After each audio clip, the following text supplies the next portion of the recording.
르네상스 미술. 이전의 신중심의 미술에서 벗어나 휴머니즘의 바탕을 두고 그리스 로마 시대의 부활을 꿈꾸며 나타난 미술입니다.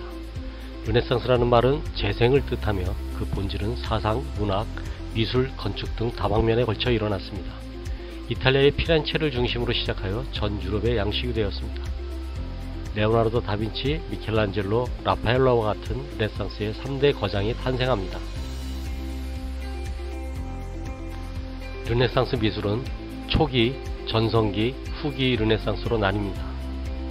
르네상스 미술의 특징은 중세 신을 중심으로 1000년 동안 이어졌던 미술의 종식을 알리고 근대 미술의 출발을 알리는 의미를 지니고 있습니다. 이 시기에 유화가 발명이 되고 인체 해부학과 원근법의 발전으로 한층 더 미술의 발전이 이루어지는 시기가 됩니다. 먼저 초기 르네상스에 대해서 알아보겠습니다. 초기 르네상스의 배경은 십자군 전쟁과 중산층의 발전, 마틴 루터의 종교개혁이 있던 시기입니다. 1000년 동안 이어진 서양 미술사의 암흑기라고 하는 신중심의 기독교로부터의 속박에서 벗어나 비로소 인간 중심의 미술과 건축 등 새로운 변화의 시기가 시작됩니다. 피렌체, 베네치아가 중심이 되어 이후 전 유럽으로 퍼져나갑니다. 특징은 인간의 이성의 바탕을 두고 현실적이고 객관적인 묘사에 치중합니다. 날카롭고 명확한 윤곽선을 사용하여 대상을 사실적으로 묘사하기 시작합니다. 인물의 표정이나 자태에 생생한 현실감을 부여하여 그림의 균형과 질서를 반영합니다. 초기 르네상스의 대표적인 화가들을 보겠습니다. 조토, 마사초, 보티첼리가 초기 르네상스의 대표적인 화가입니다. 먼저 조토를 보겠습니다.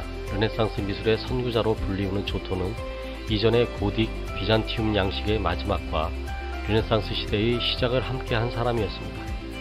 그는 정면만 그리는 것에서 벗어나 측면과 후면을 묘사하면서 공간감을 만들어내고 단축법, 투시법, 명암을 이용해서 인물의 감정과 역동적인 동작을 최초로 표현하였습니다.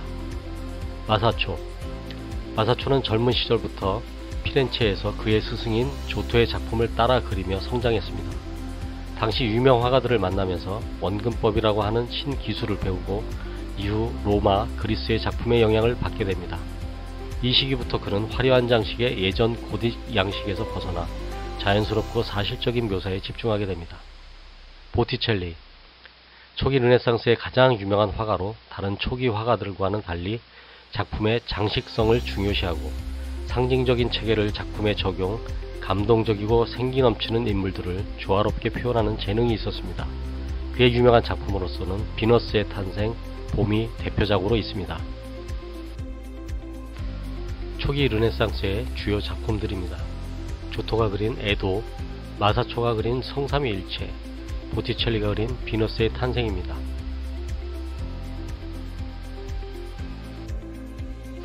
두 번째, 전성기 르네상스에 대해서 알아봅니다. 배경은 자연과학이 발달하면서 해부학과 원근법이 활발하게 활용이 됩니다. 유화물감이 개발되면서부터 화가들은 자기 자신의 재능을 마음껏 펼칠 수 있게 되고 다빈치, 미켈란젤로, 라파엘로와 같은 천재들이 동시에 등장하며 르네상스 미술의 전성기를 이룹니다. 한편 플랑드르 지방과 독일 등에서도 북유럽 르네상스가 발전합니다.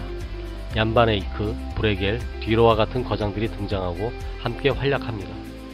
특징은 약 30년 정도의 짧은 기간이지만 고대 그리스, 로마 시대의 예술에 견줄 만큼 서양 미술사의 역사에 그 의미와 역할은 매우 크다고 할 수 있습니다.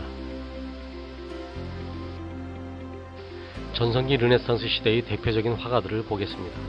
레오나르도 다빈치, 인류 역사상 가장 경이로운 천재로 추앙받는 다빈치는 화가이자 조각가, 발명가, 건축가, 기술자, 해부학자, 천문학자, 지리학자, 음악가였습니다. 원거리에서 물체를 둘러싼 공기까지 그림으로써 3차원의 세계를 표현하는 기법인 획기적인 스푸마토 기법을 발명한 것으로 유명합니다. 최후의 만찬, 모나리자 등이 대표작이며 수많은 발명품들이 있습니다. 두 번째, 미켈란젤로, 이탈리아 르네상스 시기의 조각가이자 건축가 그리고 화가입니다. 그는 스스로를 화가이기보다는 조각가로서의 자부심이 대단했던 천재로 인정받았습니다. 대표작은 다비드의 조각상, 피에타상, 그리고 회화에서는 천지창조, 최후의 심판 등이 있습니다. 세 번째, 라파엘로입니다. 젊은 나이로 사망하였으나 일찌감치 그의 천재성을 인정받아 교황청이 그린 프레스코화로 크게 성공하였으며 그중 대표적인 작품이 바로 아테네 학당입니다. 성모 마리아를 가장 아름답게 표현하는 화가로도 유명하며 르네상스의 고전 향식을 확립하였습니다. 아테네 학당, 그리스도의 승천, 갈라테이아가 있습니다. 전성기 르네상스의 대표적인 작품들입니다. 먼저 레오나르도 다빈치가 그린 최후의 만찬, 그리고 우측에 미켈란젤로가 그린 최후의 심판, 그리고 아래에 라파엘로가 그린 아테네 학당이 있습니다.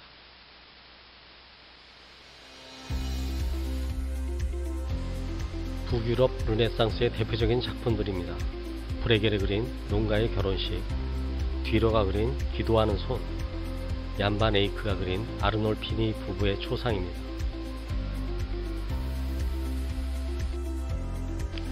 르네상스 미술의 세 번째 단계인 후기 르네상스에 대해서 알아보겠습니다. 후기 르네상스 시대로 접어들면서 미술사 변화의 양상이 빨라지기 시작합니다. 그저 잘 그리기만 하는 미술이 아니라 화가 스스로의 생각과 느낌을 담아내려는 시도가 나타납니다. 그 특징은 다양한 형태의 시도와 매너리즘 표현법이 등장이 됩니다. 매너리즘은 일반적으로 부정적인 어휘로 사용되지만 예술계통에서는 틀에 박힌 타입에서 새로운 변화를 추구하는 중요한 의미로 사용되고 있습니다. 기존의 한정적인 틀을 깨고 비난을 감수하고 새로운 미술을 추구하려는 움직임이라고 볼 수 있습니다.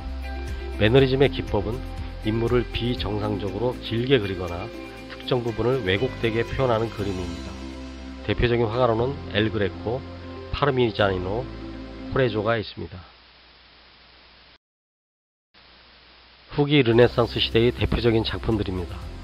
먼저 엘 그레코가 그린 베드로의 눈물, 두 번째 파르미자니노가 그린 볼록 거울의 자화상, 그리고 코레조가 그린 에케 호모라는 작품이 있습니다.